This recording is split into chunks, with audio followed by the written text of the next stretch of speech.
Aedes নামক একটি আন্দা মশার কামড়ে সাধারণত আমাদের দেশে ডেঙ্গু নামক একটি ভয়ানক জ্বর হয়, যেটা আমাদের রক্তের প্লাটলেটগুলোকে নষ্ট করে দেয়।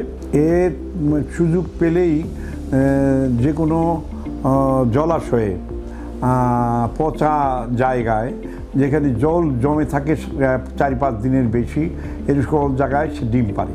সাধারণত রাতে অন্ধদিকা রাতে সে ঘর থেকে বেরোয় না, দিনের বেলা বের হয়। সাধারণ মশার চেয়ে সে একটু সাইজে বড় এবং লম্বা লম্বা ঠ্যাং দিয়ে সে হেঁটে হেঁটে উড়ে কম, হেঁটে হেঁটে এসেই সে বেশি কামড় দেয়। এই মশাটাকে এডিস মশা বলে। এই এডিস মশাটার চরিত্র আপনারা জেনে নিলেন যে অন্ধ, সে অন্ধকারে কামড় দিতে পারে না, সে দিনের বেলায় বেশি কামড় দিয়ে থাকে। যারা দিনের বেলা ঘরে ঘুমায়, বাচ্চারাই বেশি ঘুমায়, একদম বুড়ারা বেশি ঘুমায়, তাদেরকেই সে আক্রমণ করে এবং একজনের থেকে রক্ত খেয়ে আরেকজনের কাছে সে যেতে পারে।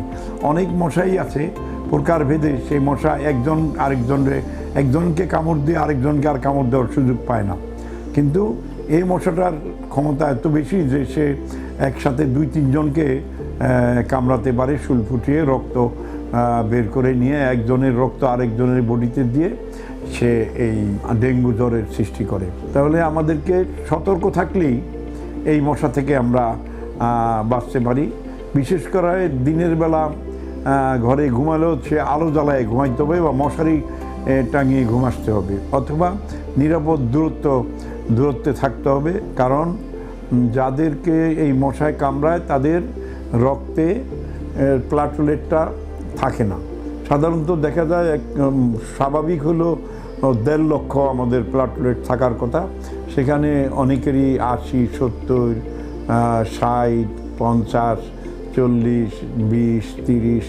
আমি এমন রুগীও পাইছি যার 5000 প্লাটলেট এসে গেছিলো। আলহামদুলিল্লাহ বেঁচে গেছে সে, আল্লাহ মালিক। যদি প্রথম থেকে একটু সতর্কতা অবলম্বন করা যায়, সাথে সাথে ডাক্তারের কাছে রুগীকে নেওয়া যায়, হাসপাতালে রাখা যায়, তাহলে পরে সেই সব রুগী বেঁচে যায়।